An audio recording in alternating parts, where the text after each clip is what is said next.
Right, thank you. Welcome everybody to the Executive Advisory meeting of 1st of June.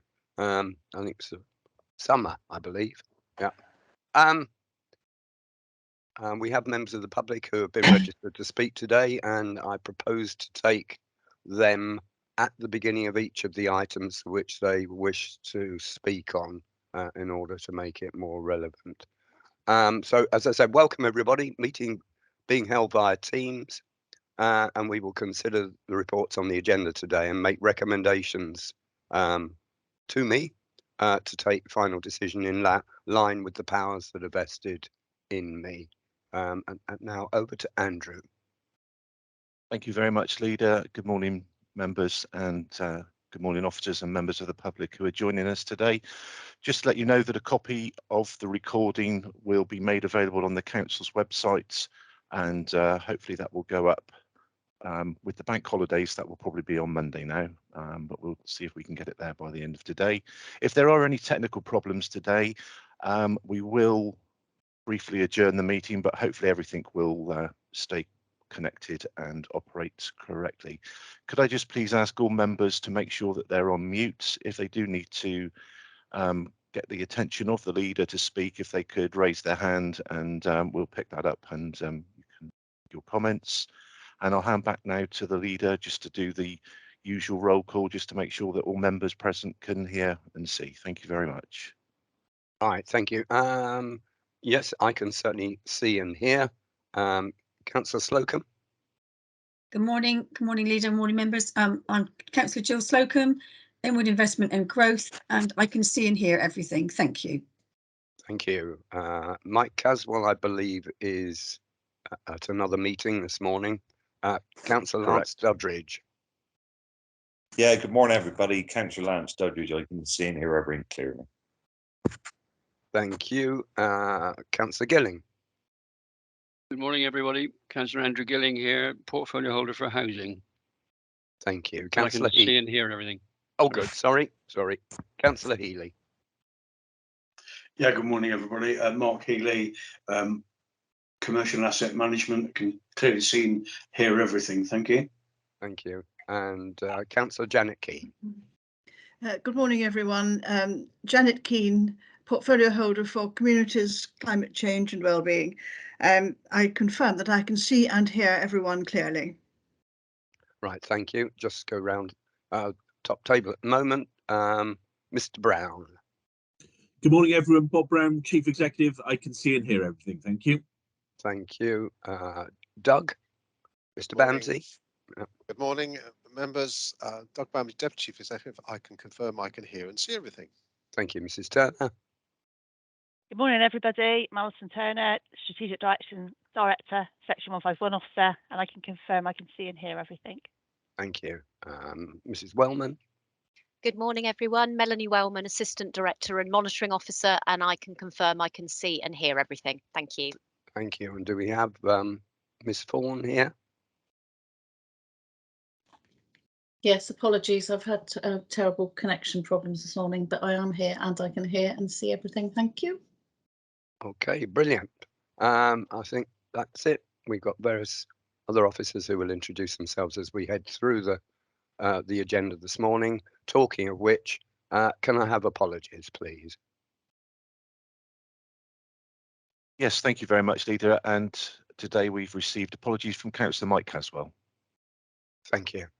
Now, members, the minutes of the meetings held on the 9th of February, is it your wish that I sign those as a true and fair record? They have been circulated. So moved, yes. You do. Thank you. Any objections? Therefore, I take it all in favour. Good. Mr. Melhuish, yep. Yes, as everybody's in support of those, they can be accepted as a correct record of the meeting from the 9th of February. Thank you very much. Thank you. Declarations of interest, members. Councillor Keane. Thank you. There are several. In item 7, I'm a member of the Board of Homes in Sedgemoor. In item 10, the item to do with Cross's Pen, I would welcome the legal advice as to whether or not there would be a predetermination here. When this project was first mooted, I was a member of the Town Council and Vice Chair of the Town Improvements Committee, and I did praise the project and the presentation. But since then, I have had no part in any of the business of getting the presentation to the stage where it is with you today. So I'm not sure how the legal opinion would be on that. And then again in item 13, on the annex to do with the built and the sports, the item to do with King Alfred's Amateur Boxing Club, I am the club secretary and manager of the club. I think that's on page 57 of the annex. That's all I have on that. Thank you. Melanie. Yes, in relation to Cross's Pen, the fact that you've had prior involvement doesn't prevent you from taking part. The only issue for you to consider is whether you're satisfied that you can come to it with an open mind. So Yes, as long I as can you're confirm. I satisfied have an as open that, mind. yeah, that's absolutely fine. It doesn't give rise to any form of interest. Thank you. The other area? Which was that, number 15? Number 30. At number 13, it's the sports annex to that item. Several sports clubs are listed there, but there is one, the King Alfred's Amateur Boxing Club. I'm the club secretary and sort of general manager of the club. So would they would be using the site? Yes. Or have they've commented on the actual consultation? It's a comment and a general summary of what is at the moment. Okay. Let me just think about that one a moment, and I'll give you some advice before that particular item. Thank you. Right. Thank you. Councillor Doddridge. Yeah, thank you, Leader. As Councillor Keane declared an interest in item 7, I will as well as a board member of Sedgemoor. Thank you. Thank you. Just to confirm, sorry, Yeah. Leader, just to confirm that those are personal only interests. Thank you. Good. Right. If there are no further declarations of interest, we'll move on. That urgent business, there is one item which will be taken as agenda item 15, which is the energy rebate scheme. You've had that circulated. Public speaking. Yes, we have people speaking on item 9 and 10. And I will, as I said, take those at the beginning of each item. Therefore, without further ado, we'll go straight into the corporate dashboard, and I'll hand over to Councillor Doddridge. Yeah, thank you, Leader. Very happy to bring this report forward, a very positive report reflecting the performance throughout the council. I think all the more impressive when we consider the amount of work that's gone in the LGR over the period covered. Mr. Tandy's got all the detail, but I'd just point out that at 84% in the green, that's an improvement on the last quarter, and also 31% of the performance indicators are quite substantially above target. The only other thing I'd say is this is the last time we'll be using this set of performance indicators. Mr. Bampsey and Mr. Tandy worked very hard refreshing all our performance indicators to sort of reflect the LGR, the effect of the LGR work, and to sort of streamline things moving forward for the last 10 months of the council. So thank you to them for the work they've done there. I'll hand over to Mr. Tandy, but very happy to take any questions afterwards. Thank you. Thank you, Simon. Thank you, Leader. Thank you, Councillor Doddridge. As Councillor Doddridge says, it's always a pleasure to bring positive reports in front of you. And the other thing I should mention about the work that Doug and I have done is the business as usual task coordination group, and that has been a real help to me in that it's meant that all of the activity across the authority has been monitored closely.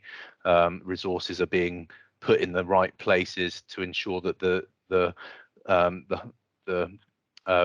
highest priority work is undertaken, and those projects that we feel that are less important and can't be resourced during this difficult final year are pulled to a close or put on the back burner until the unitary is in place and can make a decision whether to take up that work. Just looking at the high level actions, all of which again are monitored by the BAU business as usual task coordination group, there's only the one overdue. That is, it looks to be like it was cast with the wrong date in the first place, so it's actually perhaps the wrong reflection that it's red, but that's in the process of being recast. The assistant director who owns that action is looking into when we would potentially have that delivered, and then we're going to put a change request through for that one.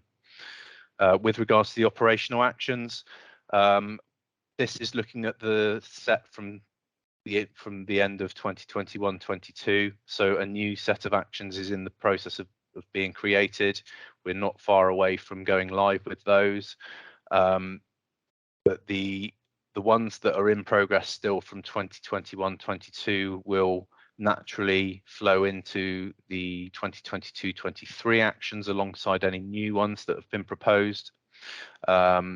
And the low level of overdue actions again is testament to the work that the BAU task coordination group is doing, and the change process that we have in place.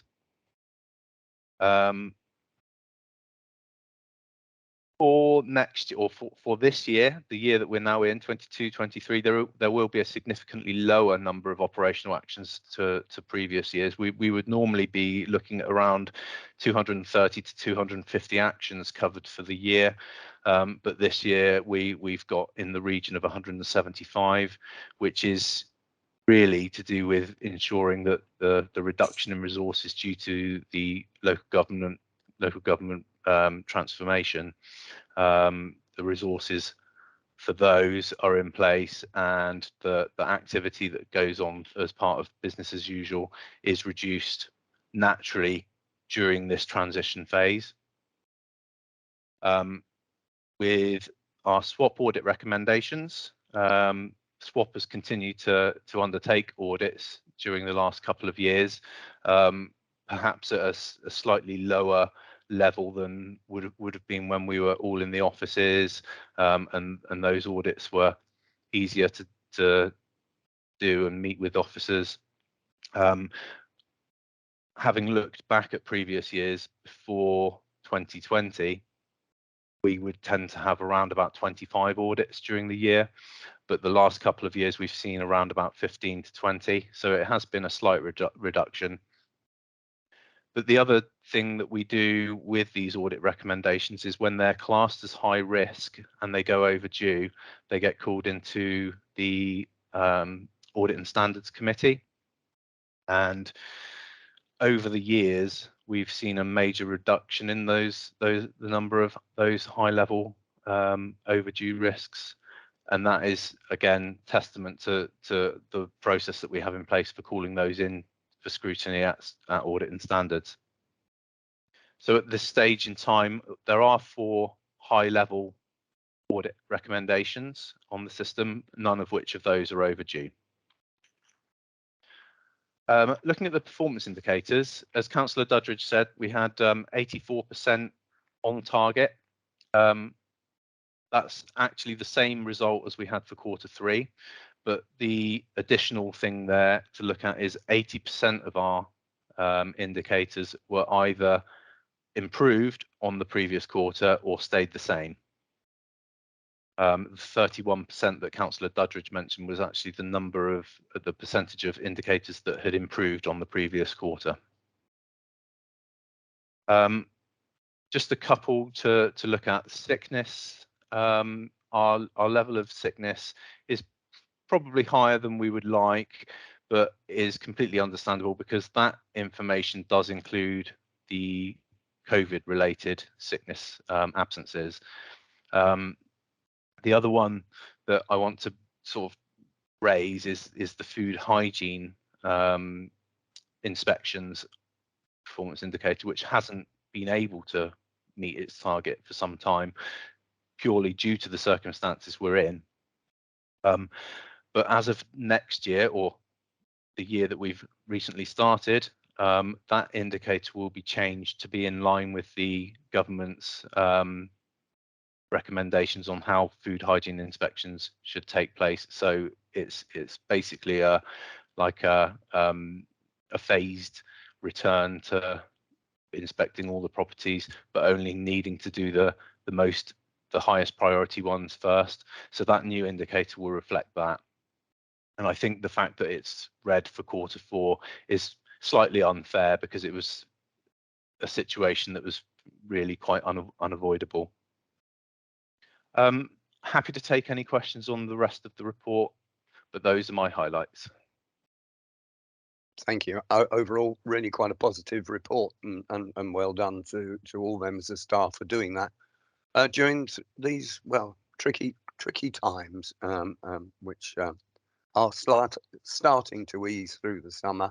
As to what happens during the winter, we wait with bated breath, but hopefully we'll be able to start getting back to normality of some sort fairly soon. Right, members, any comments or questions?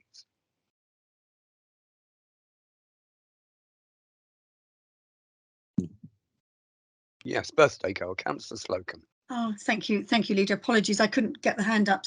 I just wanted to thank Simon for the system that we have, where we as portfolio holders do our checks and balances and ensure that everything's in such good nick. And I think it's a really testament to yourself and obviously the portfolio holder as well. But it is a good, and I think this is an amazing set of figures, and a tribute to all staff and how well we've done this year, over the last few years. But this is really, really good. And just I wanted to thank you. Yeah, thank you. And I also like the flags that come up when things aren't performing to portfolio holders. I find that really useful. Mr. Brown. Thank you, Leader.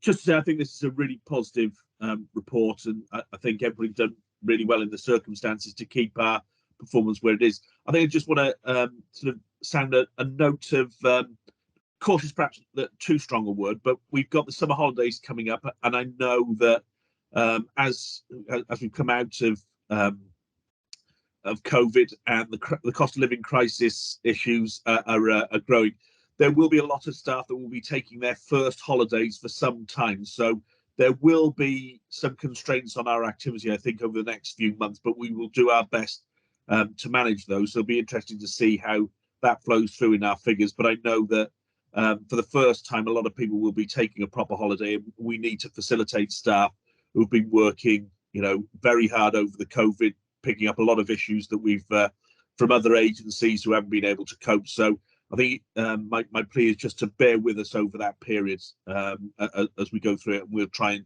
support you as members as best we can and make sure that we keep things on track. But just to sound that slight note of caution.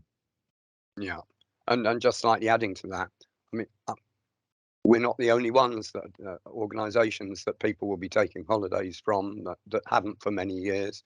So this will be a problem that goes right through society over the next few months. So it's worth bearing in mind. Right. Any other comments or questions, members? No. Okay. Councillor Duddridge.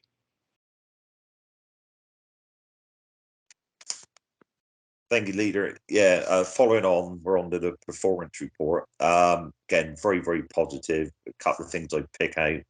The grants committee managed to distribute their budget to various local charities and individuals. The Northgate Yard project, as you can see, is proceeding apace and coming to fruition.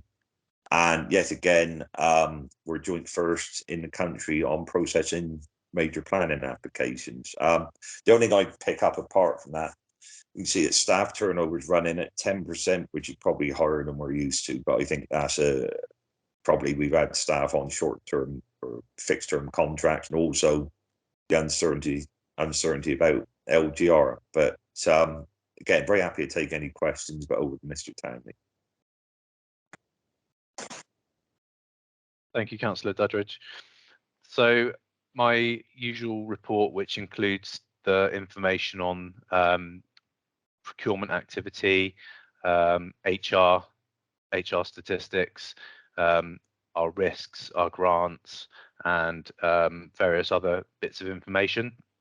The highlights I'm just going to pick up on before we hand over to Claire Tuff, who's kindly volunteered to attend on behalf of Homes in Sedgemoor. As Councillor Duddridge said, we're seeing a higher turnover this year than we have done in the last couple of years. But the work stream for local government reorganisation, which is I think it's known as the people sub-work stream or the people work stream, they have been tasked with the idea of at exit interviews asking staff for their reasons for leaving, which is standard, but they're actually adding in a specific question about whether the local government reorganisation has influenced their decision to leave. So actually, over the course of the next 10 months, we should be able to see better as to why that turnover has increased, if it does indeed stay at that increased level. We also note from the HR stats that the number of staff has risen over the course of the last couple of years. It could be argued that some of that's to do with backfilling posts where our current employees have been signposted to work on the local government reorganisation. But if you actually look at the trend is continual all the way back to 2 to 3 years ago. The other thing to note on the report is on the strategic risk register, the previous quarter we had 16 risks. There are now 22, so there's 6 additional risks to be monitored there. Those are being monitored by our risk manager. As Councillor Duddridge mentioned, there's the latest information on our Northgate Yard project, which is really coming along now. As anyone that will have passed the area or looked at the webcam will have seen the major amount of progress that there's been there. I think that's still on target to be opening in autumn this year, or late autumn, early winter. And planning continues to deliver 100% of major applications on target within the 13 weeks given. And all of the rest of the information on planning, when compared nationally, is high performing. I will mention though, as you may have seen in the corporate dashboard in the last item, the number of majors delivered during January to March, one was actually missed. That isn't reflected in this report because the national statistics only go up to the end of December last year at this stage. But it does mean, unfortunately, that as of next quarter, we won't be able to say that we've hit 100% on major applications. And unfortunately, that's the nature of the beast, because if you miss one, there aren't actually that many throughout the course of a quarter. So it actually does affect your percentage quite majorly. And because there are a number of other authorities that perform at 100%, it knocks us out of that joint first position. So it is unfortunate, but I will say it was an unavoidable circumstance. So it's a shame it's the end of our run, because we've had nearly 6 years of being at 100%, but that is just one of those things, unfortunately. Happy to take any questions before we hand over to Claire Tuff. Thank you. And it is unfortunate, but as you say, it does happen, and it does have a knock-on effect to overall performance throughout the year. I mean, I am and have been building a naughty step, and I will be putting Councillor Filmer on it for a short period of time in order that he can reflect upon that. Councillor Keane. Thank you. May I ask, on the figures you've given for turnover, does that overall figure include people who have retired in the normal course of events, or individuals who may have had to retire early on medical grounds? Because if so, that perhaps may skew the impression that the overall figure has given.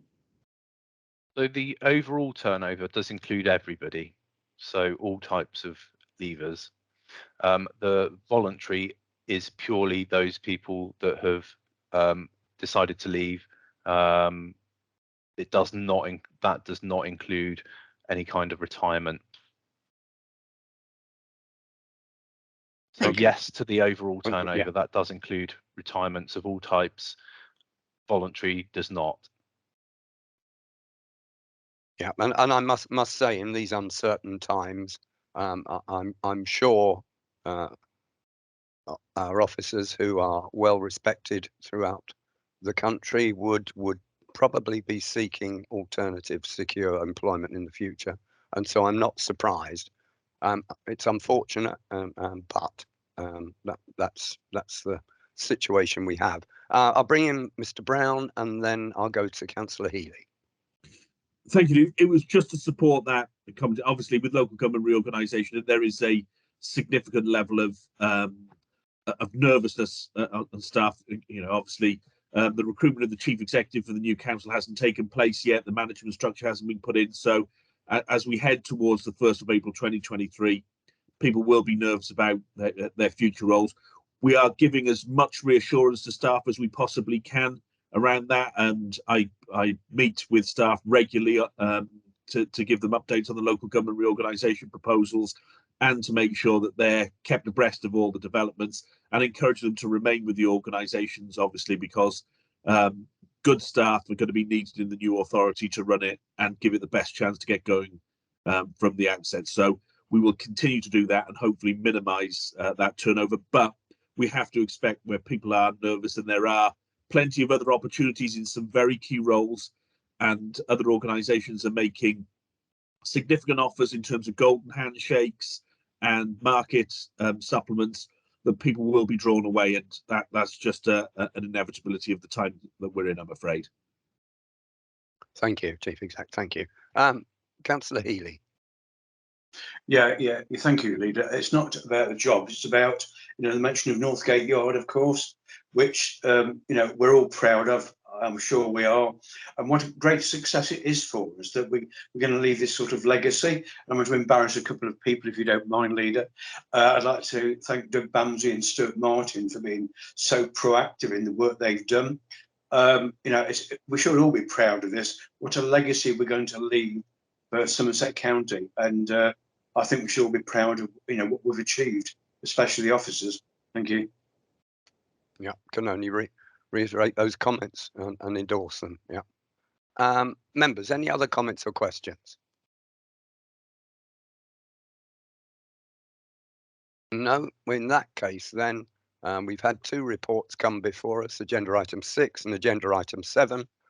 The recommendations are before you. Is it the will of the executive that I agree the recommendations for both agenda items? All those against, please show. Any abstentions?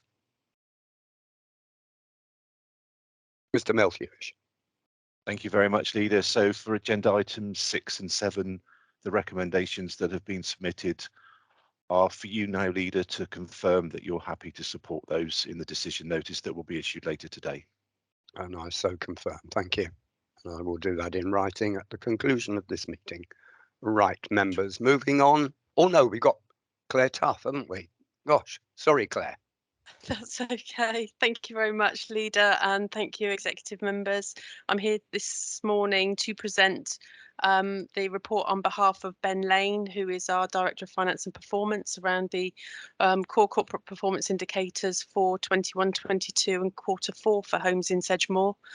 You'll see from the paper that this is an overview of the 53 KPIs that we report on, 27 of which are for the aligned to the management agreement.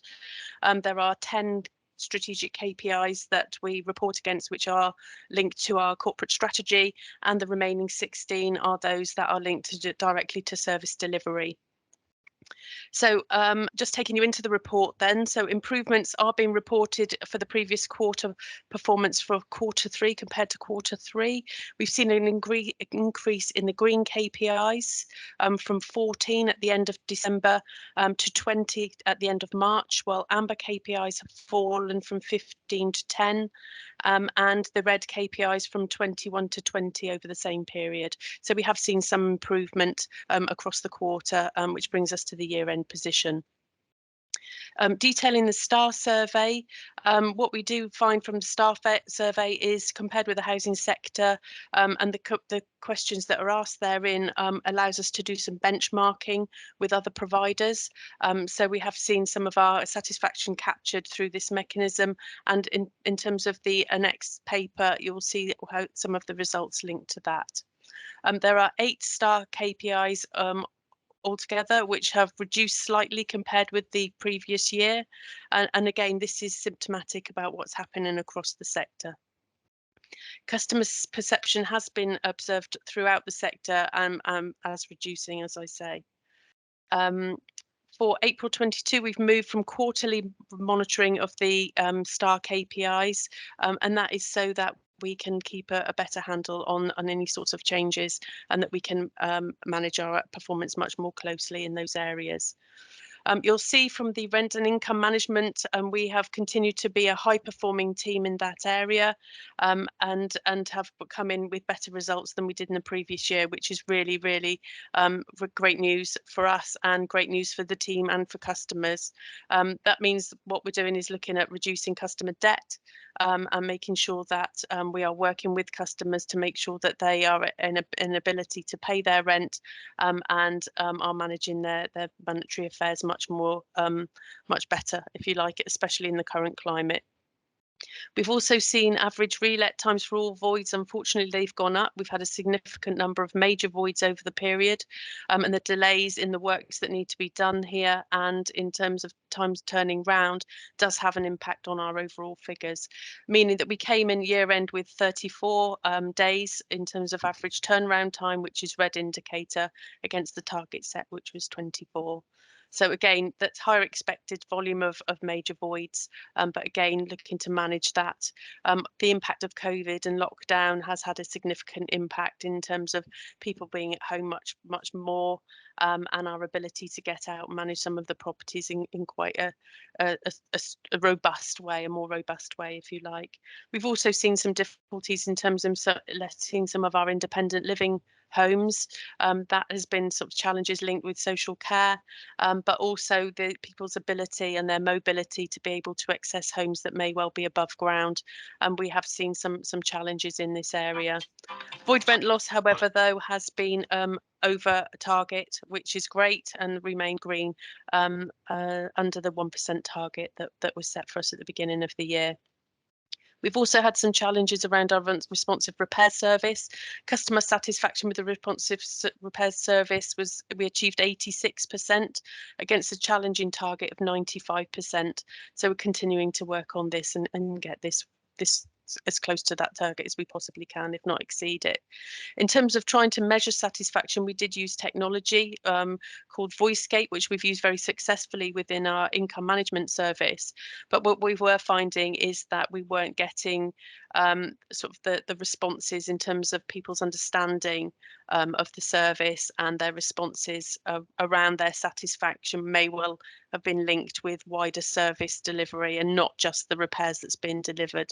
So we have removed that, and we've now gone for online direct contact by telephone to be able to secure more informed responses around customer satisfaction for our responsive repairs service. Planned works delivery, again, we have achieved 100% at the end of March, which is really, really positive, and therefore 100% we have none in terms of decency amongst the stock. For our planned works, we have had a lesser target achievement coming out at red. They've not met the target. In terms of customer satisfaction with the overall quality of the work, we haven't commissioned and undertaken and completed a tenant scrutiny around this. So we do have an action plan to be able to work with our customers and with our contractors to improve this area for performance. Customer contact management. You can see through the report we've answered over 44,000 calls, which isn't insignificant. 85% of those queries were at first point of contact. Customer satisfaction with call handling, however, was 84%, saying that customers were satisfied or very satisfied. So again, I think very positive in that area. But we do set ourselves challenging targets, so we're not complacent about that and looking to improve throughout. Other areas of performance, we have remained green for our compliance performance. A lot of work has gone into this area, and I think quarterly reporting through to the council has indicated a lot of the work that has gone into this, and how proactive we've been in this area, providing council assurance that that the homes that our tenants are occupying are absolutely safe for them to live in, and that we're continuing to make sure that that's maintained. At the end of June, we successfully were awarded the Investors in People Gold and are seeking re-accreditation as Platinum by December 2022. So that is a work in progress for us at the moment. Attached to the report, as I say, is the Housemark Pulse benchmarking report, which puts us in context with other organisations participating in a peer group for us, and is there and available for you to have a look at. Interesting to note, however, percentage of complaints resolved within time frame puts us at top quartile, as does our current tenant arrears collection performance, so which is really rewarding and satisfying for us as a team, and hopefully you are satisfied as the council and our shareholder. That's the end of that particular report, and I'm happy to answer any questions. Thank you. I mean, it's interesting that 44,000 calls during the year. That's the equivalent of about 11 calls per customer. That's quite substantial. Councillor Slocum.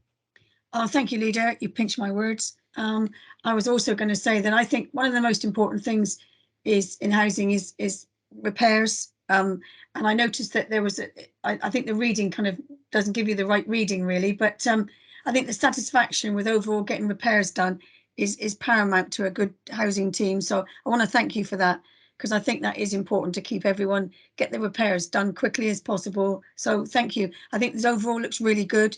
And I'd like to thank you and the team, because it's good to know our housing stocks in safe hands. Thank you, Councillor. Thank you. And I also would add to that, it bodes well for the future. Yeah. And puts you on a very good. Yeah. Thank you. You're held in high regard, and hopefully that will continue throughout Somerset. Yeah. Thank you very much, Leader. We're working on it. Good. Councillor Gilling. Leader, I wanted to make some comments along the lines that have been already made, and to congratulate and thank the team at Homes in Sedgemoor particularly for their work, their efforts. And I note with pride to some extent that the housing delivery team and Homes in Sedgemoor are working much more closely together, providing an even more comprehensive service across the district. And hopefully that, as you correctly say, Leader, that ethos needs to be shifted across to the county, the new authority as well, in the hope that housing assumes a far more important role than it has in some areas across the country and across the county, in point of fact. So I want to add my words of congratulations and thanks to the support that this council has given Homes in Sedgemoor and the housing delivery team, in the hope that that can continue to prosper. Thank you, Leader. That's mine. Yeah, thank you. Well said. Yeah, good. Members, any other comments or questions? No. Okay. Thank you. Thank you, Claire, for that concise report. Thank you. Thank you. Thank you. Moving on then, members, to agenda item 8, which is the write-off. And I think we probably got Anne-Marie here, have we? Oh, no, Donna Griffin. Right. Hello, Donna. Without further ado, morning, I'll hand over to you to just take us through what is quite a comprehensive report. Many thanks, Councillor Leader. Thank you, and good morning, everybody. Hope you're all well on this lovely June morning. Yes, the report before you was the author is Anne-Marie, and I'm presenting that for her today. The report before you shows collection and performance for council tax and business rates, and also includes sundry debt information, and finally to seek approval of debts greater than 4,000 that are irrecoverable. The report, as Leader says, is very straightforward and very informative, but I'd like to just draw you to a few priorities in the report, if I may. Collection rates for the last financial year for council tax was 96.78%, which was 0.04 less than the previous year. And the collection rates for business rates was 95.95%, which was an increase of 0.87% compared to the previous year.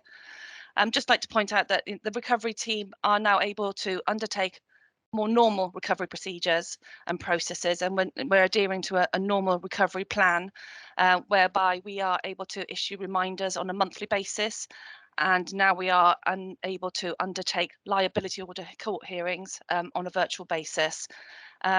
Also, while the report is to seek approvals to write off debts, it is good to point that a total of just under 32,000 amount of debt was written back on during the last financial year that had been previously written off. That concludes my report today, and therefore I would like to request approval of the debts greater than 4,000 as indicated in Appendix A for write-off. I'm happy to take any questions. Brilliant. Right, members, get your questions ready. Councillor Mark Healy. Yeah, thank you, Lead. I'm looking to the solicitor at the moment. Do I have to declare an interest as a private sector landlord? No, you don't, Councillor Healy. Thank you. Anyone else? Any comments or questions? I have to say, overall, the report is pretty positive, and I have brought reports in the past which I've cringed about because of our inability to collect. But having said that, this is not one of them, and certainly collection rates during what has been, as I keep saying, a difficult period of time are incredibly good, and thank you to the team for that. Members, Councillor Slocum. Thank you, Leader. Thank you. I just wanted to say this must be an incredibly difficult job. Nobody wants to see write-off. Nobody wants to see you can't collect, but it must be so difficult and for many, many circumstances. But I think the figure here is very, very good. So you've obviously done a tremendous amount of work here, getting as much as you can and doing the job very efficiently. So just wanted to thank you. Many thanks, Councillor Slocum. Nice to hear. Thank you. Right, any other comments, members? I'm happy if I put the recommendations before you.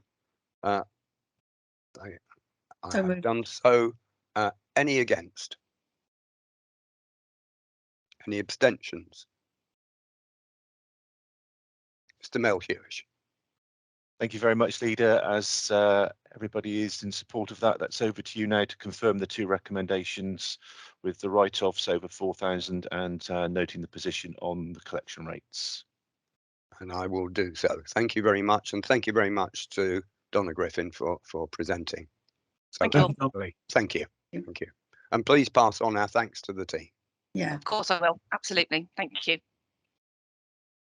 Right, members, moving on, report on Bristol Road playing fields. And I have a member of public, I believe, Mr. Melhuish. Yes, Leader, we have Adam Murray, who is the Chief Executive Officer of Bridgewater United FC. When Mr. Murray's ready, if he would like to make his statement, just remind you, you have 3 minutes to do so, and we'll let you know when that 3 minutes is getting near, so you can start to wrap up your comments. So if members are happy, over to Mr. Murray. Yeah, welcome, Mr. Murray. Thank you, councillors. Do I need to put my video screen on, or am I okay just talking?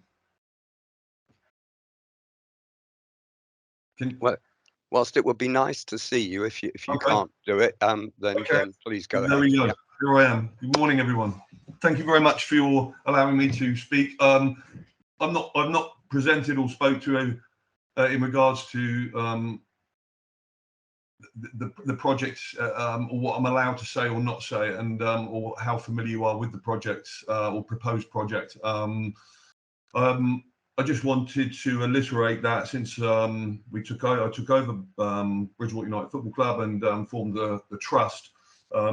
It's been a meteoric expansion in the area in regards to the outreach programs and projects we do in the town, and the demand is growing consistently every day in relation to working with the police and other organisations within the area. So in fact, having experience at Bournemouth forming the trust here, which is now one of the largest in the country, I was overwhelmed with the speed that our trust in Bridgewater has grown, which makes me more confident in relation to delivering this proposal to you, and the necessity I believe it would have in the town.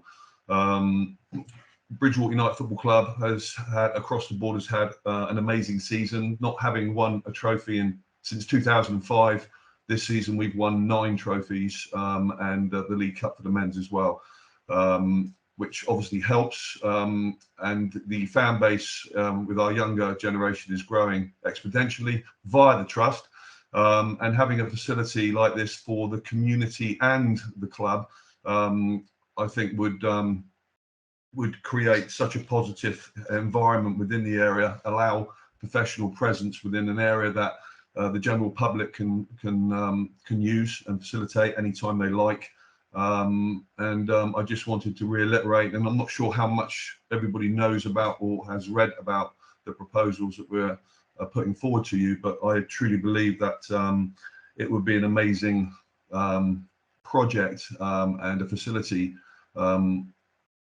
if approved and once built, for the surrounding areas of the town, and branching out even further as well. So a safe environment, very positive for the community, and very positive for the club as well. So I'm not sure if you want me to say anything else or any more detail, or if I'm allowed to, as I'm naive to speaking in regards to this. So apologies if I've gone off anywhere, but that's basically what it is. I'm sure you've all read the proposals anyway, and I'm just reiterating what you already know. Yeah, thank you. And yeah, we have seen the vision, and that was part of the paperwork, and we have been kept informed throughout to date. I'll just go to Councillor Key. Thank you, Leader. And Mr. Murray, welcome, and it's very good to meet you. I'm entirely in support of everything you do, and I wonder, is your company members of the Somerset Playing Fields Association? Because if so, there is additional support there for other matters that may occur from time to time, and also if you would be kind enough to pass on to all your affiliated members the fact that here in Sedgemoor we do have a small grants for individual clubs or for individual young people who are aspiring to national and maybe even international standards in their chosen sport, to help them on their way, because the practice and the strains on families is very, very expensive, both in blood, sweat and tears as well as money. But in every way, I'm entirely in support of your project. Well, that's fantastic. I mean, we visit some of the estates, and it's all free of charge. Well, our delivery is all free of charge in relation to the trust. We've grown from, I think, having 2 members in Hamp Estate to nearly now 50, and the police have asked us to deliver, which we have now started in other areas. I can't remember the estate, the other estate, it's the other side of Hamp, but and SAPs also have Sydenham, yes. So we're there now as well.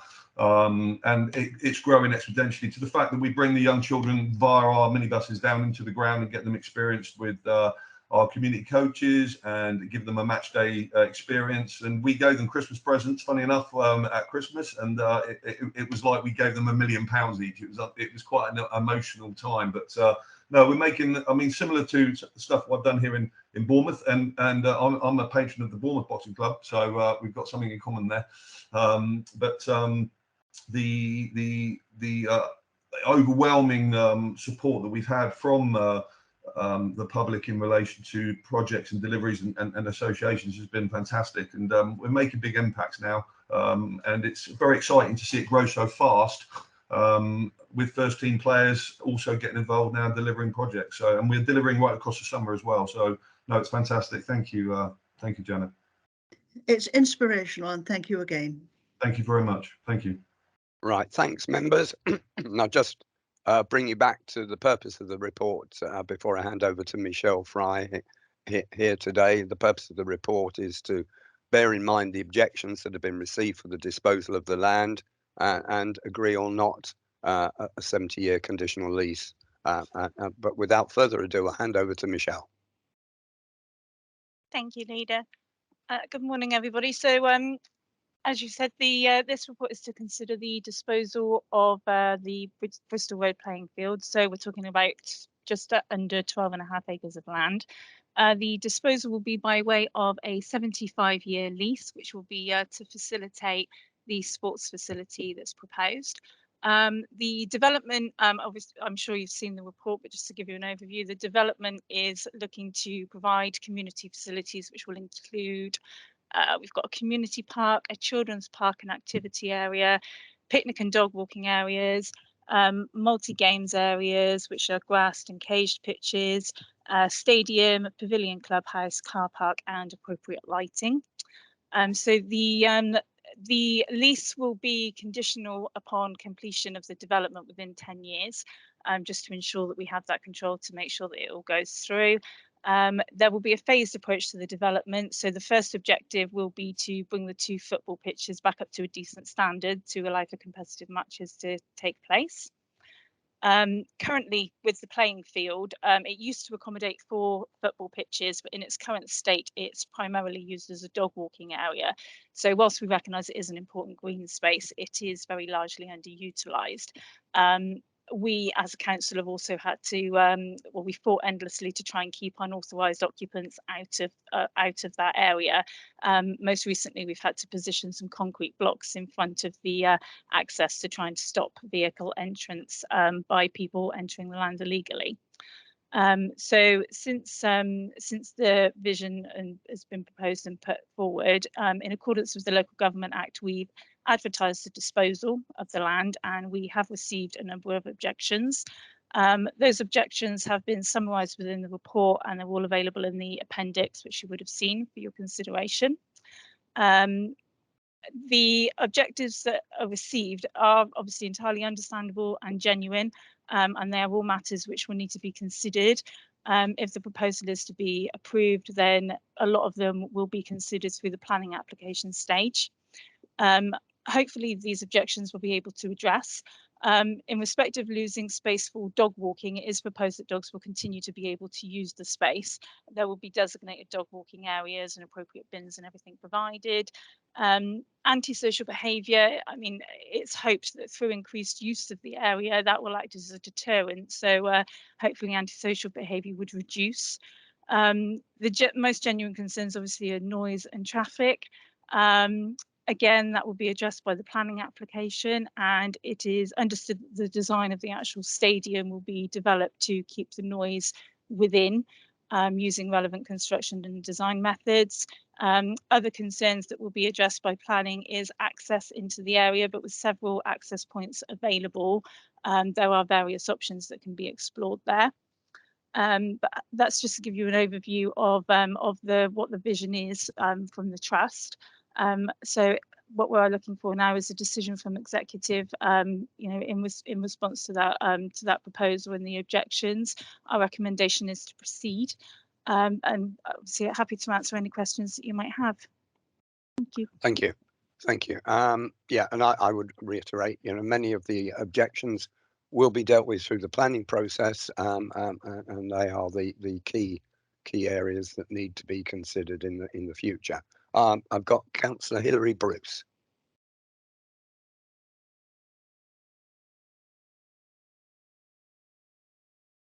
Hi, sorry, I've got a bit of a slow connection today. I'm a ward councillor for this area, and obviously I'm very concerned about the access issues for this site. I've got a sort of a technical question really in terms of this is a conditional lease. If the planning permission is not granted for it, does that mean it automatically goes back into the ownership of Sedgemoor, or will it be going to Unitary, presumably, obviously, after that? Do we know what would happen? Who would be managing or in control of that lease after the end of Sedgemoor? And also in terms of the access, if I'm assuming that nothing at all can be done on the site unless access issues are resolved through planning first. You're talking about various different phases of the development, but I'd like some reassurance that nothing will happen there unless access is resolved, because it is a major issue. Absolutely. Thank you, Councillor Bruce. Yes, access is absolutely a major issue, and it is one which would need to be addressed by the planning application, and it's one that we would look to address at the beginning, just to ensure that that access is sorted and an option is secured that gives access and allows allows the control of traffic and access into that area. The lease will be conditional upon that planning as well, obviously, because we need to ensure that we protect that site. So if for any reason planning isn't approved or the development can't continue, then the lease will be conditional upon that. So if that doesn't happen, then the land will come back to us. The lease moving forward, if the proposal is agreed and the lease is put into place, then ultimately when we become a unitary authority, then that will be for the unitary to manage that lease. But those conditions will be within the lease, so they wouldn't change. So the lease will be conditional upon that all being agreed. So those conditions and those clauses set out within the lease, they will remain regardless of whether that lease is managed by us or county. Okay. Councillor Bruce, is that okay? Yes, thank you. Okay, good, thank you. I've got Councillor Janet Keane, then Councillor Mark Healy, and then Councillor Jill Slocum. Thank you. A question, in fact, it's related to what Hilary has just said. On the management of the lease, will the wording of the lease incorporate a clause requesting that a named member of the town council be a part of the management committee and the body of trustees, because that keeps it very, very local. And in fact, the Bridgewater has a very large population, a large town council. I would imagine this is well within their capabilities to keep a very, very good management control here. Thank you, Councillor Keane. Yes, I'm sure that is something that we can absolutely look to do, where we can seek legal advice in relation to making sure that the appropriate clauses are brought in for that as well. But yes, I'm sure that that's something that we should be able to do. I don't see any reason why we wouldn't be able to ensure that happens, just to make sure that obviously that element of control in managing that moving forward is retained. Yeah, to me it sounds sensible if it's at all possible.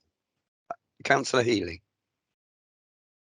Yeah, thanks very much, Leader. I mean, as the portfolio holder for commercial and asset management, I can only support this. I gather where Hilary's coming from, and I'll see her concerns. But if you look at the good that's going to come out of this in the future, young people's fitness, what Adam was saying about the success in the last year of gaining, I think it was 10 awards, etc., etc. Again, I will quote myself if you don't mind. What legacy are we leaving, of course? It's great, isn't it? So I take on board what Councillor Bruce is saying, but I can only actually support this. Thank you. Thank you. Councillor Slocum. Thank you, Leader. Yes, looking at the objections, I think you can respect those points of view, all of them, and I think they are valid. And I think they will go through obviously through the planning process. There can be conditions attributed. As regards the town council, there are a few of us are dual hatters on the town council and county, so that will work, I think, quite well to make sure that can be. What I would like to ask is probably not allowed really, but I'd love to think the name Sedgemoor was in there somewhere, because this is down to Sedgemoor, bit of a legacy in there. Maybe call it the Sedgemoor Room or something. I'm going to bleat on about this for the whole year, Michelle, so you'll know this, but I still believe that this is down to Sedgemoor's good working team together, and I can see the benefits to this as well. So there's a lot of hard work gone in, but I'd like to see the name Sedgemoor in there when they name it, okay? So put that in for me, Michelle. I'd be really pleased. Obviously, if all goes well, of course. Thank you. I should also say that much of this is down to the enthusiasm of Mr. Murray in bringing Absolutely. the proposal forward. And Yes, thank thank you, him. Mr. Murray. Thank you. Mr. Bamsey. Thank you, Leader. Just to say, this is obviously a very important decision for this council, but this is very much a milestone in a significant project that will gain momentum when we make the decision, assuming you do. And obviously from that will come further consultation. I know Adam and his team and others will be heavily involved as we go forward, but this is an important milestone to allow the project to proceed to greater detailed planning, greater involvement with the community, greater involvement consultation, planning application, and so on. So this is by no means a decision about the details of the scheme. This is very much about the principle of a lease being granted, which I know you're well aware of. And with that, the initiative can very much go forward because it needs the confidence of a lease. Thank you. Yeah, thank you. And I think, Hilary, I see your hand up again. Thank you, Leader. I just wanted to really clarify that I have spoken to residents, and I think they do share my view that we are in principle in support of the ideas behind the scheme and what it can bring to the community. I think very much people are just concerned about the access, but I have no problem with it, and I've been in touch with Adam Murray myself right from the start for this project, and very excited about it. It's really just about bringing it to the community in the right way so that it doesn't have an impact on the surrounding roads and areas.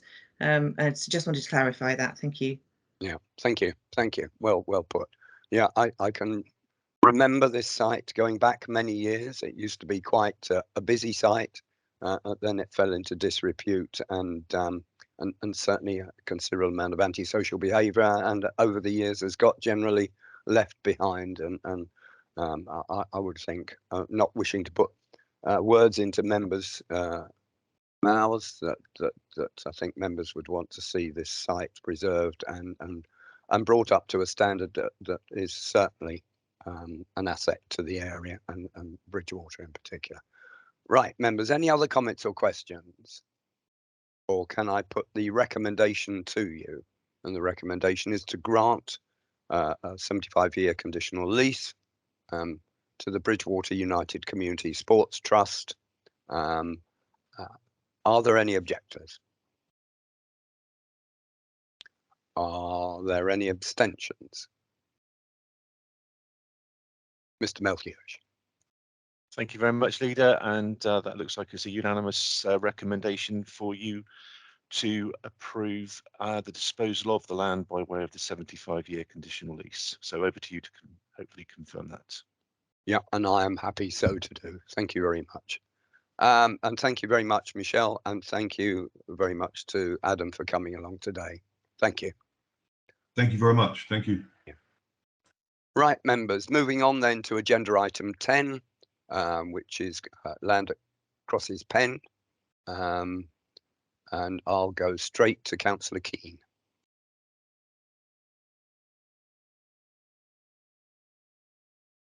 Thank you. The Crosses Pen is a much smaller area than the previous item, and it has been several years in the planning. It must have been nearly 4 years ago when Councillor Mr. Murphy made a presentation to the Town Council at that time. I think Mr. Murphy is here, and I would like to invite him to give members the details of what is proposed. Yeah, but before that, I believe we have a public speaker. Is that correct? Yeah. Leader, we do have a registered speaker, but I've made contact with them, but they have not joined the meeting. So I think they've obviously made representations in respect of the proposed disposal, so they're before you. As they are absent, I think we just have to just proceed without them. Right, in that case then I'll call upon Councillor Murphy to give us his few moments in the limelight. Thank you, thank you, Leader. May I just take a slight swig of water? I was quietly sitting listening to this excellent presentation by yourselves, and thank you very much for allowing me to speak this morning. Crosses Pen is an area that has 2 tennis courts and has had 100 years of tennis across its pen.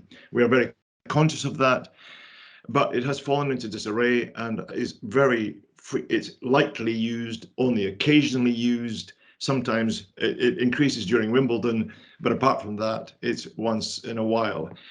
At the same time, you probably know from my reports, my previous reports, that over the years, we have been informed and have experienced ourselves that this area has become a default area for young people to gather, especially in the evenings, in the more ambient evenings especially. And there is evidence of drug taking, drug dealing. And of course, at the time when we started this, which was when we registered as a trust 2 years ago, we were informed by the police that they were very conscious of this. And we were very concerned because many mothers on doorsteps were, frankly, harangued us and asked us, please, to do something about it, to create a movement that would offer alternative lifestyles to their children instead of having this situation. So that was the main plank of our thoughts. Not only drugs were present, but there were feral activities, people throwing eggs, etc. And we were involved with social workers and again with the police. So there was obviously something that was very much in the thoughts and the hearts of the trust to make a move to improve the whole area with a brand new double mugger project to offer 4 types of sport. Obviously, not obviously, but including basketball, netball, I'm sorry, I'm being stumbling over my words. Netball and tennis, and basketball and football. These are the 2 separate areas, because netball is the fastest growing women's sport in Britain today. It's really tremendous what's happened. And of course, we want to maintain tennis in Crosses Pen because it's been there for so long. So having done that, we went to the community. We did surveys. We've had a very big response. People feel it's something that needs to be done because there isn't anything in the middle of Burnham-on-Sea for people to attract. Yes, there is the tennis club at the Avenue, which has been established for many times. Some people feel it's slightly elitist. I dispute that. I think they're very active and very good at what they do. And if you really are interested in tennis and following some of the more popular people, that's the place to go. But for casual tennis, for casual netball in some respects, for football, and for just general participation, we feel that this is a vital thing to do for the long-term health of the community and for the people, not just for the young people, for all peoples.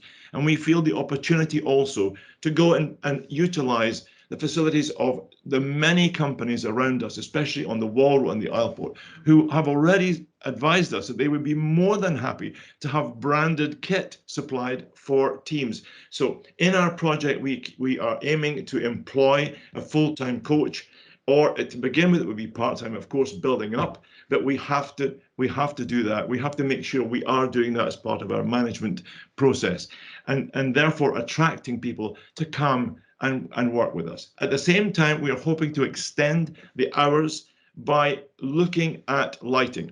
We are conscious, and we've talked to people in Chichester close nearby, that there will be an amount of glare. And we're working with Abacus Lighting, who are one of the leaders in this section, with LED lighting and baffles, special baffles and filters to minimize the glare in the area. And also we have agreed with Abacus, have advised us when we made the layout we gave to you shows you on the left-hand side the basketball and the football, on the right-hand side the netball and the tennis, but they have advised us to swap these over the other way, to put the netball and the tennis in the middle of the park, because those are the items, those are the sports that need under ball lighting. And so you have to have a slightly increased level of lighting to make sure it is at a certain standard. But nevertheless, that will also be controlled, glare controlled. I am a lighting person, by the way. I was trained by Thorn Lighting a long time ago now, I have to say, but I've been in lighting all of my life, so I'm very conscious of lighting. And I'll be making a presentation, of course, through the planning department to see if they will grant us the right to do this. They will be more advised than I am. I think that more or less, I think the opportunity also to brighten this area, to dignify this area, and to add to the excellent work done by Sedgemoor District Council in the nearby playground. You've given the most beautiful and excellent addition to that offering challenge and entertainment engagement for young people next door. So it would complete, I think, the brightness of the area and the attractiveness of the area. It's not, and you know, we also do events in Manor Gardens, and it's in Manor Gardens that this has been really happening, apart from the feral activities which have been next door in this Crosses Pen, because they both sit next to one another. But I think this is an excellent project. We are very, very passionate about it because we think it's not just a project for today, it's a project for the long term. It's a project of engagement for families and young people to try and give us a way forward, away from drugs. I really don't want to say too much more. I think I've said too much already. So I will shut up for a while and maybe answer some questions if you don't mind. Yeah, thank you. I've got Councillor Keane, and then we'll go to Michelle Fry. Although in doing so, I will say in my youth, I actually quite enjoyed playing netball.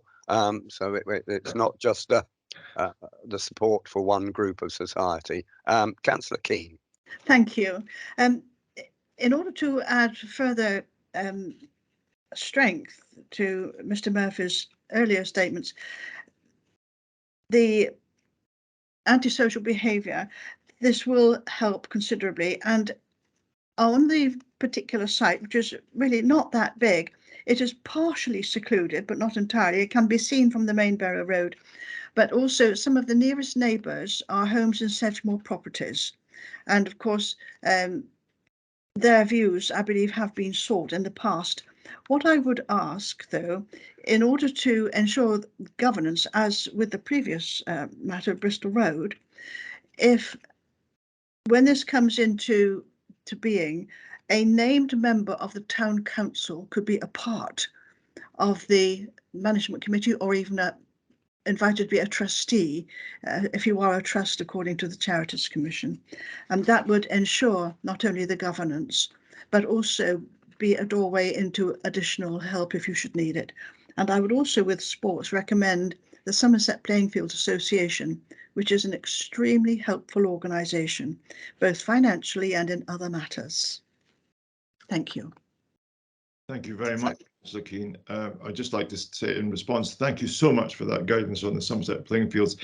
I mean, at the present moment, you probably realise I am a three-hatted councillor, an unfortunate three-hatted councillor with so much work on my plate. But I am committed to this, and I am the person who is the living transfer from town to Sedgemoor, whom I trust entirely, and to the Unitary Council. So I am personally a link. But if you feel I should have more, we are trying to avoid having an overtly political council. I am not. This is not a political issue. We feel it's so vital for the kids and for the community, and for people to have facilities that are bright and welcoming, that we really want to see this thing through. But if you feel, if the committee felt that we should have an additional person to me, I'm perfectly at my ease about that. I really am. Thank you. Yeah, thank you. I don't think members of the executive were thinking politically at all. I think they were thinking of local representation, because you are clearly a triple hatter. You have a lot on your plate, and therefore this might ease the burden and retain a locally elected representative from the town council to add benefit to the committee. Anyway, I'm going to go to Michelle Fry now, please. Thank you. Thank you. Thank you, Leader. So this one, as you've heard, is the disposal of Crosses Pen. So this will be by way of a 25-year lease, and this will be conditional upon the trust securing funding, but the lease is obviously required to enable them to apply for that funding in the first place. So the development is looking to offer the multi-use games area, as you've heard, which will be a tennis court, a netball pitch, a football pitch, a basketball court, and a 2-metre wide exercise track going across the perimeter. The current courts which are there consists of about 1,100 metres square, and the proposed disposal is around 1,500 metres square. So that's shown in the appendix. There's a map which has got the blue outline which shows the area that we're looking to dispose. So in large part the open space which is next to those courts will remain. As you've heard, the current position with those tennis courts is they are an ageing infrastructure, so they are very much in need of upgrading to secure them into the future for that community use. Significant consultation with over 200 respondents has already been completed in respect of in respect of the proposal, and again in accordance with the Local Government Act, we've advertised the disposal of the site. We have received one objection. Again, that objection is summarised in the report, and a copy of it is attached as well for your consideration. In respect of the objection, some of that objection was in relation to antisocial behaviour, as you've heard from Councillor Murphy, and it was acknowledged by over a third of the respondents that we surveyed that there is antisocial behaviour in the area, but hopefully through increased use, hopefully that would be reduced. Lighting again was an issue, but as Councillor Murphy's addressed already, that is something that's being considered in detail. And as I've said, the open space enlarged will remain completely unaffected, so that area can continue to be used in the same way as it currently is by the community for dog walking and such. So the proposed area is to keep those courts as they are now, pretty well side by side, one being slightly longer. They will incorporate the exercise track around, so the area to be disposed of is just slightly larger than the space that's being taken up by them at the moment by the courts. So yeah, executive were asked to consider that proposal. Our recommendation is to grant that 25-year lease to enable them to hopefully secure that funding. And again, happy to ask any questions that you might have. Thank you. Right, members, any comments or questions? And before Councillor Slocum says it, how nice it would be to have, when this is up and running, a court called the Sedgemoor Court. Councillor Slocum. You don't have to steal all of my words, Leader. Yes, definitely the Slocum Court, the Slocum entrance. It's not Slocum, I beg your pardon. I mean Sedgemoor. Sorry, I'm so sorry. Getting ahead of myself there, but you can call it that if you want. Now, I think that the enthusiasm been shown today, Michelle and Councillor Murphy and obviously our portfolio to Janet, is immense. I think this is absolutely super. I think that to go forward and to be able to change this area and enhance it for the good of so many people and so many people to enjoy it, absolutely amazing. Like you, Councillor Murphy, I'm a triple hatter. So in some respects, it might be that you have that, like me, you've got your finger in every pie, but it does mean that the financing in the years to come, when good old Sedgemoor is not where we want to be, really does mean that you would be allowed, to enable the funding, because it's all very well having a town council, but we do want to get the funding from the old county council, the new one, and no doubt they'll give us abundance of funding for everything anyway. So yeah, absolutely marvellous. So yeah, really support this. Thank you. Thank you. Unlike my question is, unlike the previous report, which was quite an established trust, this is a new trust from nothing, if you like. I've just wondered, due diligence and everything, has that been done, or will that be done, in order that we can be assured that there is the ability within the trust to carry out the proposals? I don't know who can answer that, Michelle or Melanie. As part of the lease negotiations, we would undertake all relevant due diligence, and the lease would be conditional upon the funding being secured and the development proceeding. So we would retain all of that within the lease to ensure that the requirements were met. So we would undertake all of the relevant due diligence. Absolutely. Okay, brilliant. Right, members, any other comments or questions? No. Well, you'll have given due consideration to the recommendation in light of the objection, and it's unfortunate that our speaker couldn't be here today, but it happens on occasions. But I think we've got the gist of what may have been said. Members, are there any objections to the disposal?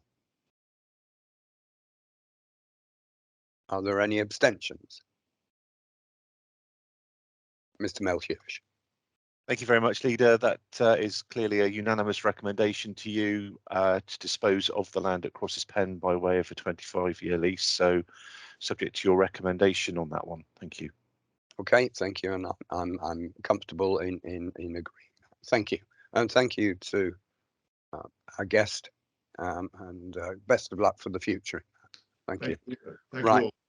Right, Thank you. members, with your indulgence, I am just going to adjourn the meeting for 10 minutes. I have an issue with the CCTV man here, and I just need to resolve that, for which I apologise. And I do want to be here for the next next agenda item on the Bridgewater Town Fund. So if we could reconvene here back at 11:30, I'll be more than grateful. Thank you very much. Thank you. Slocum, no, you're gone.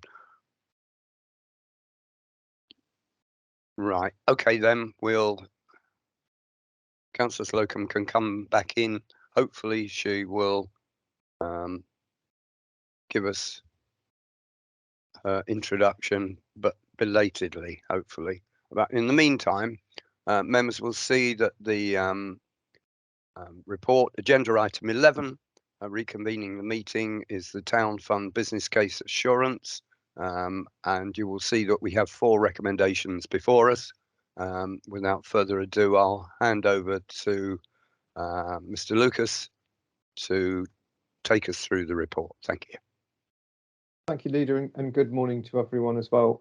I am conscious of time, so I'll try to canter through this fairly quickly. But if there are any questions, then please do raise them. So this is the purpose of this paper is to bring forward to executive the request to submit the 4th of 11 business cases to draw down funding for the Bridgewater Town deal. The Celebration Mile project, which you will all be aware of, is the kind of golden thread, I would suggest, that kind of binds the town centre together, but also links together many of the projects within the town centre relating to the town deal. So from the station right the way through the town centre to Northgate, and then ending at the docks, which you'll all be aware is another one of those one of the town deal projects as well.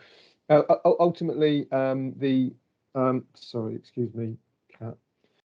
It's a public realm improvement project, and there's been a significant investment by Sedgemoor District Council in terms of getting the Celebration Mile to this point as well. So somewhere in the region of £160,000 worth of investment for technical feasibility work. But in addition to that as well, also a further £200,000 of match funding, which has come from the HPC Cost of Congestion Fund. The total capital investment related to this project is 8.5 million. But in addition to that as well, there is also a further £500,000 worth of revenue funding, which has been allocated from the town fund as well. And that's to deliver the objective of animating the town centre. So what this will provide is a kind of a coordinated programme of activities to attract visitors and support local businesses. And this will be in tandem to obviously the kind of investment in public realm and that kind of idea of creating kind of places and spaces within the town centre as well. In addition, to be able to support the kind of animating the town centre objective, this will be overseen by the Bridgewater Cultural Partnership, which will be supported by Sedgemoor District Council and the Town Council. And one of the key kind of outputs of this will be the creation of a event coordinator post for sort of over the next 3 years as well. In terms of the recommendations that searching from executive today, it is to approve the Celebration Mile business case and the drawdown of £9 million of investment.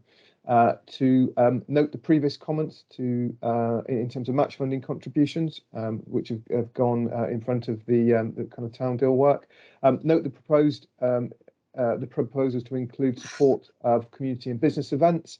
And then finally, further note the ambition to strengthen the role of the Bridgewater Cultural Partnership in partnership with Sedgemoor District Council and the Town Council as well.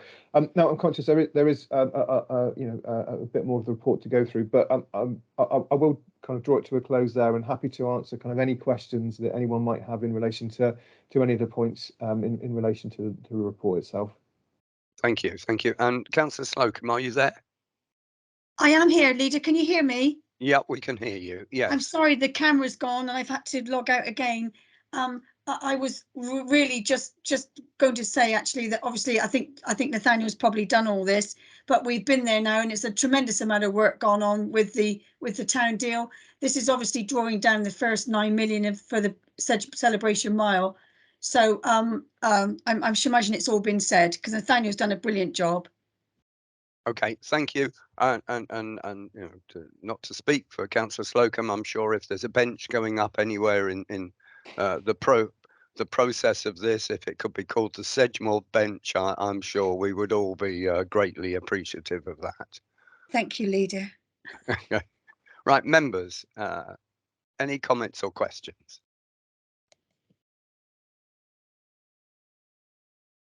No, no. Okay, fair enough. In that case, the 4 recommendations are before you. Are there any objectors to any of the recommendations? Are there any abstentions?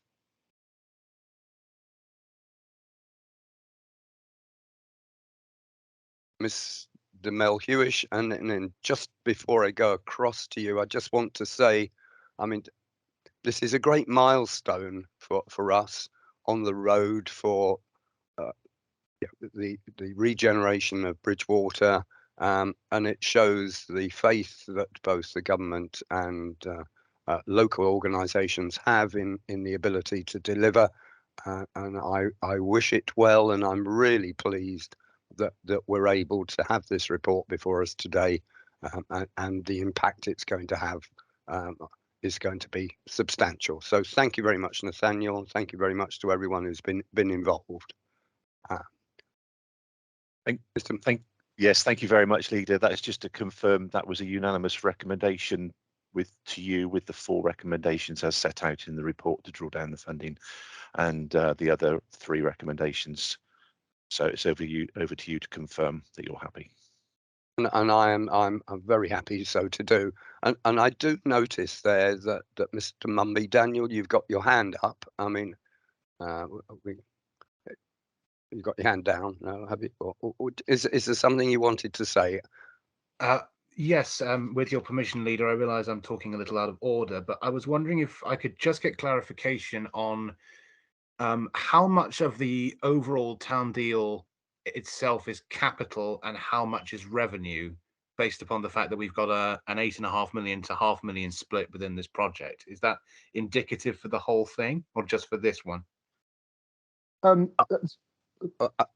would just say, appreciate the question. We need to get you an answer. We don't necessarily have the information before us today, but following this meeting, if Nathaniel is happy to, or Doug, contact you with that information, either through Claire or directly, then we're happy to do that, if that's okay with you, Daniel.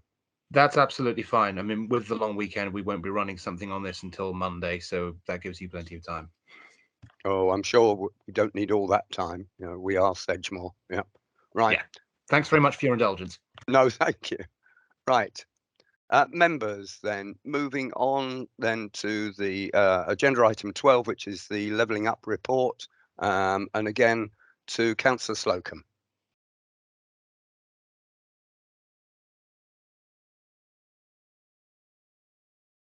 We've lost Councillor Slocum again, have we? Oh dear. Right, in that case then, members will see this is to update and approve, submit to Levelling Up Fund submission to government before the 6th of July. Members must be aware of the many reports that we've had before us, which brings us to this stage where we can submit the report to government. And without further ado, I'll hand over to Mr. Howlett. Is that first? Thank you very much. Thank you, Leader. Thank you, members. As you'll be aware, the report relates to 2 proposed bid submissions that we are intending to make to the Levelling Up Fund in advance of the deadline of the 6th of July, and that's the critical deadline for us. As the Leader says, we've recently presented the detail of the bids through both the exec briefing and through an all-member briefing, so I'm not going to go through the detail of the bids today, but I will just focus on the recommendations that are before you, just to outline the rationale for those. So just as a very, very brief recap, there's 2 bids, both based on parliamentary constituencies as required by the funding rules. Given the constituencies cross the local authority areas, we're clearly working with Mendip and Somerset West and Taunton on the 2 bids. For the Wells bid, which is James Heapy's area, the bid focuses on a package of interventions to support regeneration in Highbridge and Shepton Mallet, as well as public realm and accessibility improvements within the Cheddar Gorge. The second bid for the Bridgewater and West Somerset constituency focuses, which is Ian Liddell Granger's area, focuses on repurposing the former Bridgewater Hospital building as a centre of excellence for health and social care, including outreach services into West Somerset. And as a further part of that bid, it also includes further funding support to assist the delivery of the tidal barrier. That's all the detail I'm going to give you on the bids, because we've been through the details several times on it. So as I say, really the purpose is just to go through the recommendations, and the first one is about providing a progress and update through the report in terms of where those bids are. The second recommendation seeks approval for the submission of the Wells bid, subject to the support of the MP, which, as I say, is a requirement, and delegates finalisation of that bid and any decision making that is needed between now and the 6th of July to the Deputy Chief Executive, and that's in consultation with the leader, portfolio holder for Inward Investment and Growth, as well as the Section 151 and monitoring officers as well. In addition, for the Wells bid specifically, in order to meet the 10% requirement for match funding, which for the Sedgemoor area will equate to about 1.3 million of the total of the 20 million bid, the report highlights there's a range of financial contributions that can be drawn upon from existing Section 106 obligations. However, some of these contributions may not be received before the end of the levelling up delivery period of 2024, because they're linked to the delivery of committed housing schemes, so completions may occur beyond 2024, and so the obligations won't necessarily come forward at that stage. It's therefore possible that the council might have to draw either on community infrastructure levy funds or consider borrowing against those future contributions to meet the match funding requirements required by the bid. So part of the recommendation does pick that up. As a result, the third recommendation on the report effectively guarantees that necessary match funding, if required, for a commitment to borrow up to £900,000 against future Section 106 contributions, and the use of £200,000 worth of received SIL funds. Although, as the report stresses, we will be looking to fully explore all other funding opportunities to ensure any commitment to borrowing is kept to a minimum, but it's important that we can demonstrate that match funding element as part of the bid submission. The fourth recommendation deals with the Bridgewater and West Somerset bid, and again, same delegation as the one before, seeks the support of the MP in Liddell Granger in this case, and sets out delegation to Deputy Chief Executive in consultation with portfolio holder, leader, and Section 151 and monitoring officers. There isn't a requirement for guaranteeing match funding on this bid because we've already secured £1.4 million through the HPC worker uplift discussions, and there's a range of other funding sources that can be drawn upon, particularly, of course, the barrier funding as well. So match funding requirements will be more easily met with this bid. One slight difference between the recommendations relating to the delegations between the two bids, though, is the relevance in the Bridgewater and West Somerset one to, where appropriate, entering into an options agreement.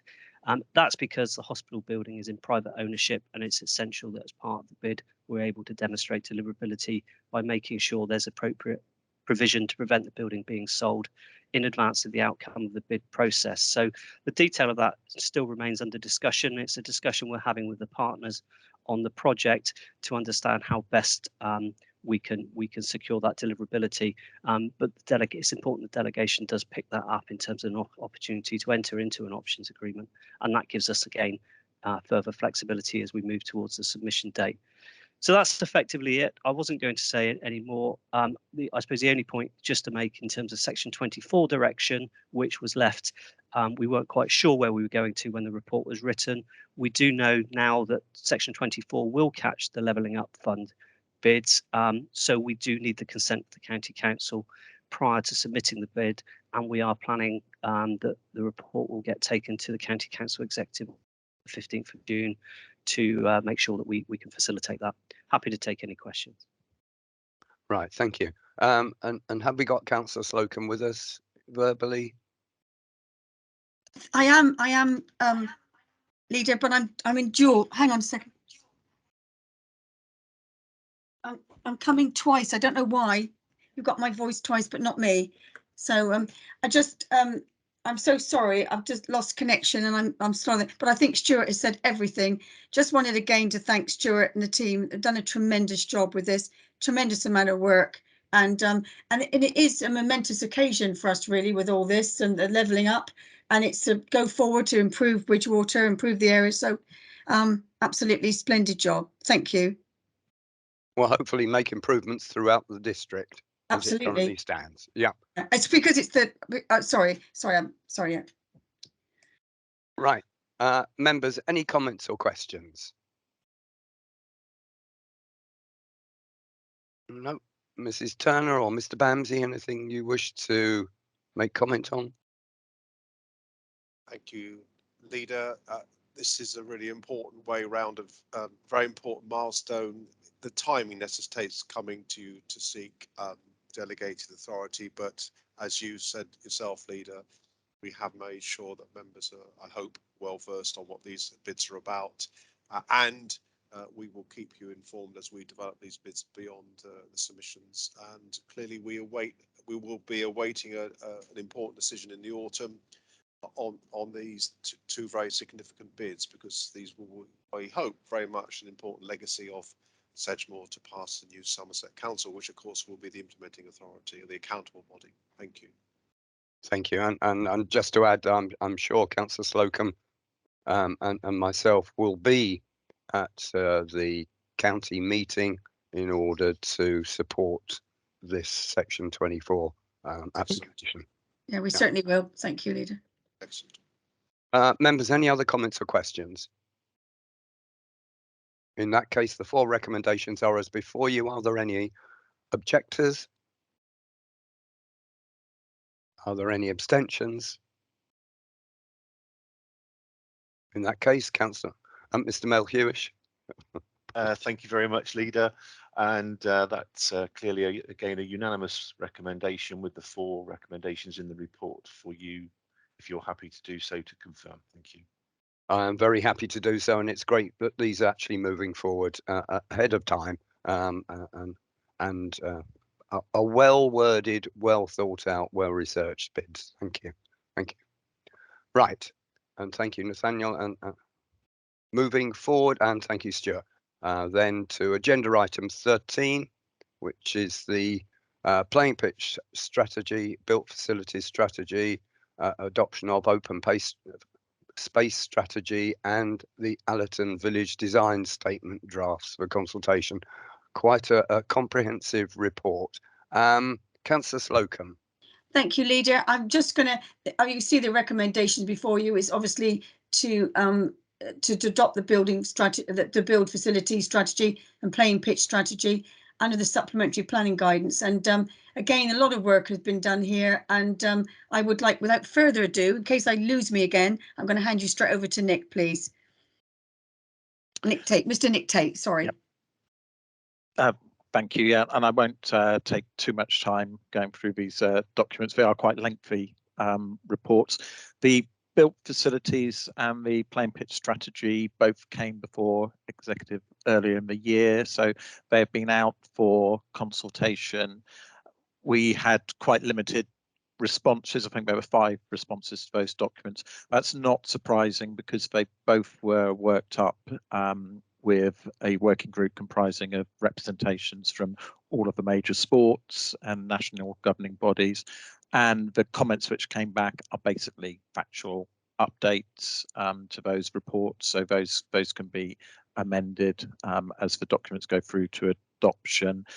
Interestingly, there was obviously reference from Bridgewater United Football Club, and that's very relevant to the discussions earlier at today's meeting. And also, in terms of Cross's Pen, I was listening in at the end of the discussion on that. The built facilities report is exactly the evidence base that will be used to support further funding bids and investment there, and actually those improvements are very much sort of in accordance with what's been identified, the need to invest in those existing facilities. So they will provide evidence base for funding bids going forward. They're also key evidence base for both our existing local plan, because they now update reports which are well over 10 years old, and they're also key evidence base for our future local plan. So in terms of those documents having gone through consultation, minimal just factual amendments to be made. So the recommendation for those is to go on to council to be adopted as supplementary planning documents. The third sort of piece of the evidence base was the open space assessment, which was just effectively a cycle behind. So that's a detailed assessment of all of the public open spaces in the district, looking at a whole range of criteria, and in particular looking at both the quantity and quality of our open spaces, looking at issues such as accessibility, how spaces are valued by their local communities. And from that, there are a series of standards recommendations made, which in almost all cases basically provide the evidence to continue justifying the standards set out in our local plans. But that means we'll have a robust evidence base if we're challenged through the planning process. And again, going forward, it provides an evidence base for future local plan. And similar to the other two documents, really key in terms of prioritising future investments, both public and private, into our important open spaces, and identifying sometimes it's not just a case of having more, but it is a case of, for example, improving accessibility or relatively modest changes which improve the value of those spaces to local communities.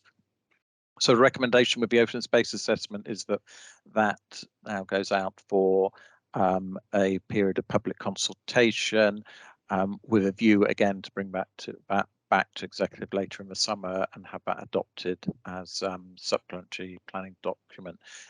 If the timing goes right, we should be able to get them all to the same full council in July. And then the last document, I took the opportunity to add this into the report, but I suppose it's the Allerton Village Design Statement that's being progressed locally by the parish council and volunteers from the local community. It's basically updates an existing village design statement, which is a supplementary planning document. I think that was from 2004. The local community have worked very hard on that document, and again they've now submitted that document to ourselves. If it wants to be approved as a revised supplementary planning document, we would need to undertake formal public consultation, noting the fact that it's had extensive local public consultation. Again, as a document, it needs to be in conformity and with our existing local plan. Allerton Parish is a place where there isn't identified settlement, so the scale of growth is very limited, but this in particular looks at more detailed design policies and also identifies some local priorities for investments should there be any, for example, any community infrastructure levy made available to a parish council. So again, the recommendation is that we put that out for public consultation, and depending on the responses of that, we would seek then to bring that forward for formal adoption as SPD subsequently. Thank you. Thank you. Melanie, I noticed you had your hand up before. Was there something you wanted to say? Yes, just Leader, just to confirm that I did give Councillor Keane some advice, and she has a personal interest only in this item. Thank you. Thank you very much. Right. Can I just ask one question? We're pursuing these built facilities strategy and playing pitch strategy. I just wondered where if you had any idea where the other districts were in this. Not immediately in front of me, but there is a document that's collating everyone's evidence base. I believe Somerset West and Taunton undertook these studies probably a couple of years ago, because we've been using the same consultants report. But in the likes of South Somerset and Mendip, it would be work that they would, or collectively would need to be commissioned going forward. The challenge is the longer, the older the documents get, they are more challengeable through the planning process potentially. But as part of that local government review, we're collating a list of all of our evidence base. Right, thank you, thank you. Right, members, any comments or questions?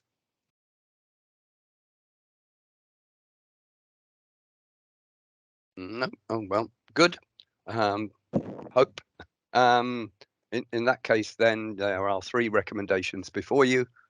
Ask members to let me know, or let everyone know if there are any objections. Any abstentions? Mr. Melchior. Thank you very much, Leader and members. So again, that was a unanimous recommendation with the 3 recommendations that are set out in the report. So it's over to you again, Leader, to confirm if you're happy to confirm those. Yeah, I'm happy to confirm, and thank you very much, Nick, for bringing all this forward. Brilliant. Yeah, thank you. Thank you. Right. Moving on then to community infrastructure, rural community and village halls, capital grants. Councillor Keane.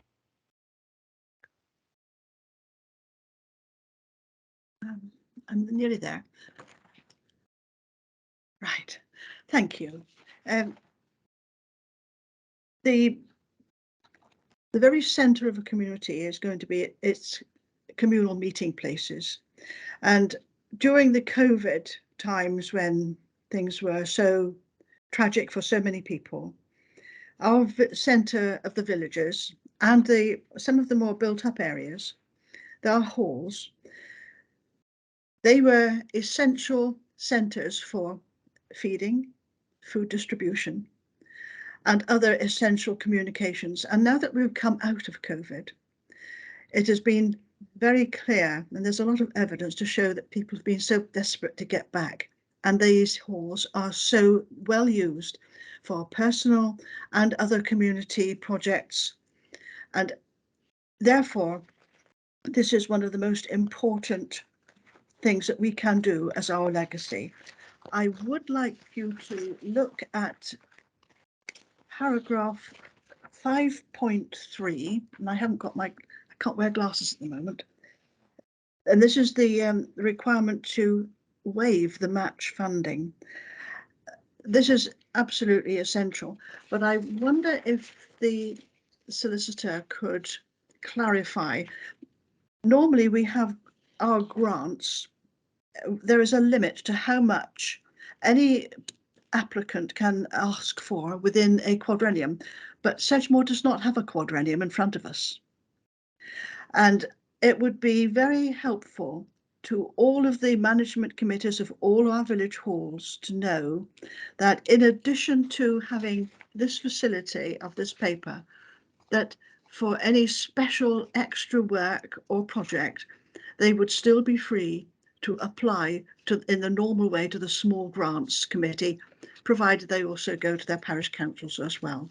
But in every other way, I do recommend this to you and move the recommendations if it's not too soon.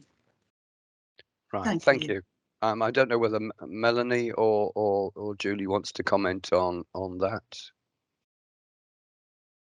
Do you want me to come in, Julie? Yeah, the difference between the small grants and the capital grants is that obviously smaller projects such as standing floors or buying stage curtains or buying tables and chairs wouldn't fit into the capital fund. That is about securing the fabric of the building. It's not about consumables in that way. So there is a difference, and so we do signpost those sorts of projects, the consumable type projects, the staging, the lighting, that sort of thing, to the small grants. And we haven't precluded either. It's just been what type of project it is. We haven't said you can't apply to both at the same time if they are different things for the hall. So I think that would be myself. I think that would still continue to be acceptable. Thank you. Yeah, Mel, anything to add? No, I entirely agree. I mean, it's for the council to determine your criteria, you know, and ultimately there's nothing to prevent them applying to both. Okay, thanks. Right, in that case then, Julie, off you go. Thank you. Okay, that was a brilliant introduction. Thank you very much, Janet. As you all know, the council has been really supportive of providing community facilities and supporting community halls over a number of years. And we've provided significant investment into sort of bringing those projects to reality. So it was really fantastic to hear that the council supports the £500,000 capital grant but we do need to spend it over this year because, of course, we don't know what will happen when we move into the next authority. So really what the report does is it brings forward recommendations of changes to the existing grant scheme to streamline the process. So one of those is not having the requirement for match funding, either from the parish council or having to 50% match, which our current grant scheme requires. It does also lay out which halls we're looking at, because the announcement was for rural halls. So that would be all the halls except for the wards of Bridgewater and Burnham and Highbridge would be included in this scope. We still have some unspent money in the existing scheme, and we would point any halls towards that scheme and keep the same criteria for that until that's spent. And we do have a scheme of delegation which will streamline the process of giving grants that we've had in place for quite a long time. So that is delegation to the Assistant Director for Housing, Communities and Wellbeing, and to the Chair of Grants Awards Subcommittee, our portfolio holder, Councillor Janet Keane. And Councillor Bob Filmer had an advisory role as well. We would like to keep that same scheme of delegation. We do need to ask for the criteria to be agreed that laid out in the report. We will be giving the money up front because then, and we'll have to set in place with legal ability to monitor that spend and to ask the halls to keep records so that we can audit that spend. And normally we pay on receipt of invoices, but we won't be doing that this time. And then we would like the Assistant Director for Housing, Communities and Wellbeing to have increased delegation to make decisions up to 50k, because that was a recommendation in the report that halls could apply for up to 50k of funding. So those are the recommendations in the report. Thank you. Thank you, Councillor Key. Thank you. I wonder if Melanie could just clarify and reassure us that we know that even before this, our legal department was stretched very, very tightly. With this extra work and such a tight time frame, do you have the capacity to manage this, or do you need us to try and get extra assistance for you? I'm sure you have your own methods, but this is just me dotting I's and crossing T's.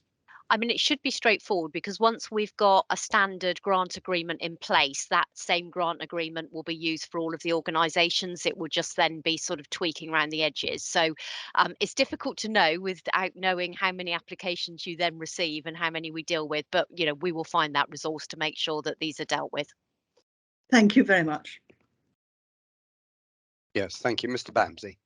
I was going to say to Councillor Keane's point, Leader, is that this is very much one of the projects that has come through, as all do, through a business as usual task group, and in that, making sure there's resources available to deliver things that need to be delivered by April 23 is paramount.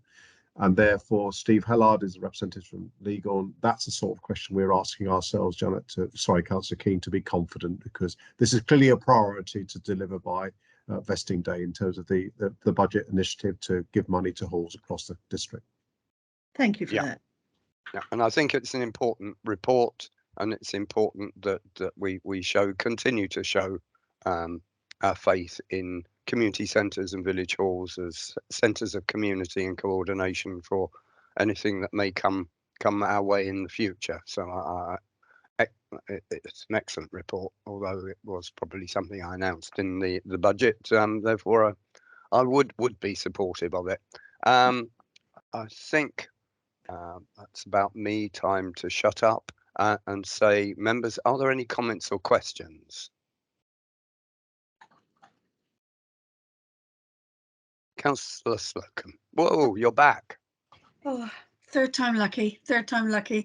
Yeah, I just wanted to say that I think there's tremendous amount of work done here again on this, and the village halls are so important. So just wanted to thank the Julie and Janet and all the people that are involved in it, because it's a tremendous job. Once again, a tremendous job and a good indictment of how well we do at Sedgemoor. So well done. Thank you. Noted. One plea I have is Councillor Filmer has been a stalwart of village halls and grants and in an advisory role in the past. He will be our main link forward to the new authority, and I would hope there would be the ability to retain his expertise as an advisor as we move forward with this grant pot, please. Yeah, certainly I would really like that to happen. Yes, Thank you. I do. Right, Councillor Slocum. No, sorry, Leader, just technical Same. problems. Okay, Councillor Keane. Thank you. Just as an aside, in many centuries ago, in Somerset is an old place. This is what village centres were for in the first place, long before there was a structured local authority to take care of people's needs. So this is actually going back full circle and recognising that. So I think we can be not only reassured, but there is a comfort in that. There has been a thread and a continuity through many centuries. Thank you. And long may it continue. Thank you. Right, members, the recommendations are as before you. 3 recommendations. Are there any objectors? Any abstentions? Mr. Melchiorish. Thank you very much, Leader and members. So again, a unanimous recommendation on the 3 that are set out in the report. And over to you, Leader, to confirm if you're happy to do so. I'm definitely happy to do so. And thank you very much for bringing the report, which wasn't particularly easy to prepare, I'm sure. But thank you very much. Thank you. Moving on, then, we have the urgent item, agenda item 15, which is the energy rebate scheme. Members will have had the documentation to read. Clearly, this is an important issue for, well, all of us within Sedgemoor, I suspect, and certainly something that we need to deal with today as an urgent item. So without further ado, I'm going to hand over to Donna. Thank you very much, and over to you. Thank you. You don't see me a lot, and now I'm like a bus. You see me twice in one meeting. So, and I thank you all for adding this agenda item on this as an urgent item. So I thank you all for your time. I'm hopeful that you've all had a chance to read the report. I'll just do some brief notes on the report for you. The report explains the situation with regard to the energy payment scheme that was announced by government in February, and it's known as the fuel payment scheme as well. So you might know it as 2 different sort of names. The scheme has 2 parts: the core element of the scheme, and it has a discretionary element of the scheme. The report provides an explanation with regards to the core scheme that was devised by government and how Sedgemoor have implemented this scheme. I am pleased to say that we have been able to pay to over 32,000 customers already, and they have now received their £150 energy rebate payment. We're in the midst of organising and setting up processes in order to allow a further 14,000 customers to apply for the payment, which will require them to supply their bank details securely to the council. The second part of the scheme allows each local authority to set up a discretionary scheme to allow customers who are not eligible under the core scheme to receive some help and assistance. Now, Sedgemoor have been given just over £241,000 to fund this discretionary scheme, and we can determine how best we use it and how best we distribute this money. The report before you confirms that Sedgemoor will provide a £150 payment to all customers that are in receipt of council tax support, working and pension age, who are resident in bands E to H, and that's roughly about 184 households. And in addition, to supply a top-up payment of £21 to all customers in receipt of council tax support who are resident in bands A to H, and this could be approximately 9,000 customers. This scheme allows all customers in receipt of council tax support to benefit from the funding, and the scheme doesn't exclude any groups of people. And while you might think that £21 doesn't seem like a huge amount, that is in addition to their £150 payment, and in some circumstances, an extra £21 may make a huge difference to some of our households.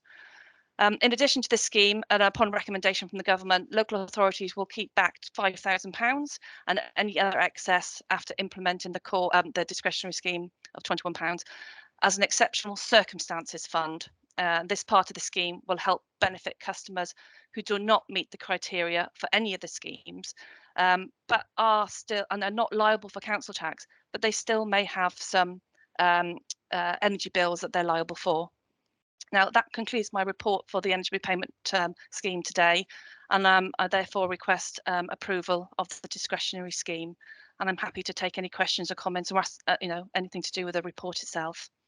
Yeah, thank you. Thank you. Very, very succinctly put. I would say that this report is excellent for the current situation we find ourselves in, and it's an excellent way of moving the money forward as quickly as possible to where it's needed. Mm.